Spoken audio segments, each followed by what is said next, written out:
Game of drones, as prices plummet, drones are taking off. Londoner Charles Christie-Webb runs a small estate agency out of a double-decker bus in Camden Town. A few months ago, for £750, $1,130, €960, he purchased a DJI Phantom drone, which carried a GoPro camera he could pair with his iPhone. With some assistance from his son, Mr. Christie-Webb began filming from the air the 200-odd streets where he sells properties, describing their history and styles of architecture to prospective buyers. He is one of a growing number.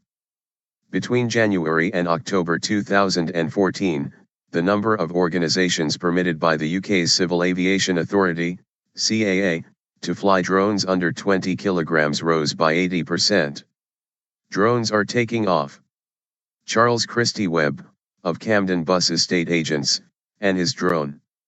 Charles Christie-Webb, of Camden Bus Estate Agents, and his drone outside the London bus that serves as his office. Hovering ahead. The price has dropped so much in the past year, says Roger Sollenberger of Texas drone firm 3D Robotics. These things were enormous, complicated, and incredibly expensive to build 3 years ago, he says, and now anyone can just buy one, for less than $1,000, £660, €840. Andreas Raptopoulos, chief executive of drone firm Matternet in Silicon Valley, compares the sudden drop in price of drone technology to the rise of personal computing in the 1970s.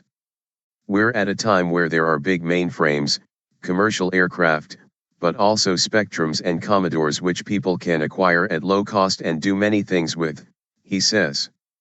And in coming years you're going to see the Apple I's. Early business use of drone technology includes aerial photography for roof surveys, monitoring of crops, forest management, or particularly heavenly wedding photographs. Now, not only are off-the-wall models becoming cheaper, but they are being joined by an increasing number of specialized devices. For example, in construction, a Space Skycatch, which recently raised $13.2 million of venture capital funding, is developing special drones adapted for logging, mining, and construction companies to track progress on sites. Growing Skynet. Many of the tech sector's best and brightest have been lured to the yard to play with drones. Jay Bregman left his job as chief executive of Halo in October 2014 to begin a drone startup. Wired editor Chris Anderson left the magazine in 2012 to found drone startup 3D Robotics, or, as the magazine put it, to spend more time with his robots. He is also the man behind online forum DIYdrones.com. 3D Robotics' latest drone, the X8 Plus. This is 3D Robotics' latest drone, the X8 Plus. DIYdrones.com, the forum created by former Wired editor Chris Anderson, with 50,000 members. DIYdrones.com, the forum created by former Wired editor Chris Anderson, with 50,000 members. The giants are involved as well. Both Google and Facebook are developing low-flying, solar-powered drones able to fly non-stop to provide internet signal to places in the world where it is non-existent. Google last year gobbled a drone startup called Titan Aerospace as part of its Project Loon. Facebook has been co-operating in a project called Internet.org with Nokia, Ericsson, Samsung, Qualcomm, Mediatek, and Opera. In September, Facebook announced the project's flying Wi-Fi hotspots, solar-powered, and the size of Boeing 747 aeroplanes, just much lighter, could be in use by 2018. Early drone rangers. Philippe Franken founded Bristol Drones last March. I must admit I was a bit bored at my old job, he says, and basically I'm quite into technology. He started looking at Kickstarter, a crowdfunding platform featuring many new technology startups, and was impressed by developments in drones, and their cost. It was a very minimal investment, under £500, so I couldn't go wrong, so I looked into building up a company, which turns out to be quite easy in the UK. It was only later that he discovered the regulatory requirements for businesses using drones. If you do it commercially, you become an aircraft pilot basically. You have to follow a course, be a licensed operator, get the CAA involved, receive permission for aerial work, get the right insurance in place, and get an operations manual, he says. Philippe Franken takes a selfie using one of his company drones. Philippe Franken takes a selfie using one of his company drones. Mr. Franken says UK regulators are still getting up to speed with the technology, with the occasional result of confused guidelines for operators.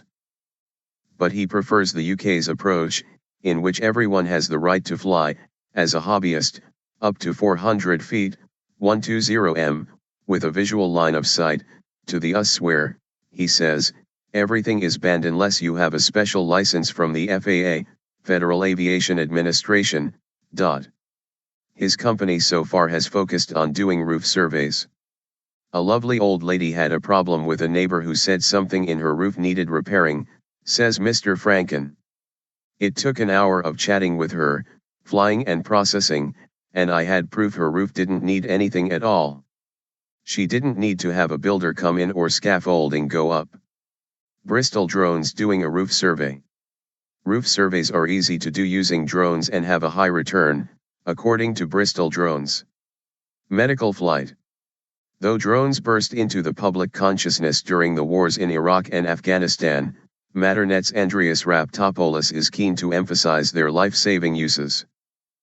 His company conducted field trials last year with Médecins Sans Frontières in Papua New Guinea, testing drones' ability to ferry samples and medicines back and forth in a country where 6,000 to 10,000 people have a highly drug-resistant strain of tuberculosis, and roads are poor.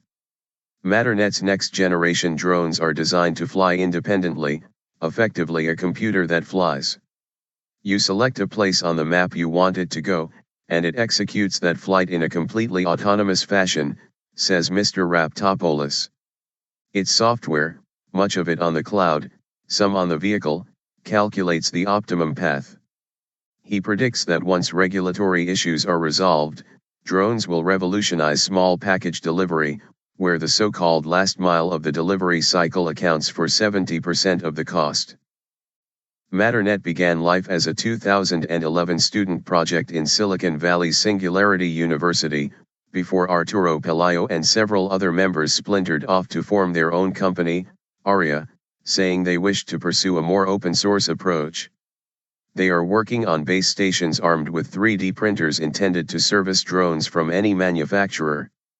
Matternet's quadcopter in medical field trials in Papua New Guinea. Matternet's quadcopter in medical field trials in Papua New Guinea. The company hopes to launch later this year. Matternet's quadcopter in medical field trials in Papua New Guinea. The quadcopter is designed for areas where roads are poor or non-existent. More fully automated drones also play highly in the plans of 3D robotics, says Roger Sollenberger.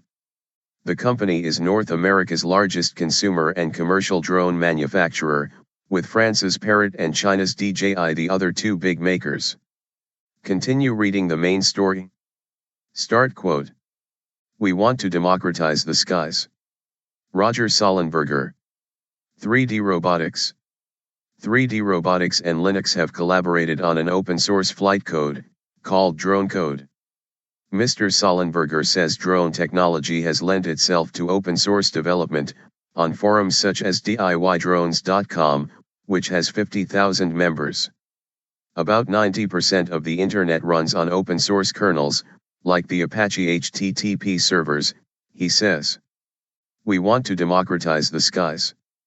With a burgeoning sector spurring technology development, price points are continually plunging, luring more people like Mr. Christie-Webb and Mr. Franken to make business out of drones. Regulators are slowly devising procedures to integrate drones into their airspace, though the FAA appears unlikely to meet Congress's September 2015 deadline to open all U.S. airspace. It has so far permitted only 13 companies to operate drones commercially, including an estate agent in Tucson, Arizona, and a Washington state firm making crop monitoring drones. The operators must hold private pilot licenses, and the drones must remain within line of sight. But for business in general, the next step seems to be droning on.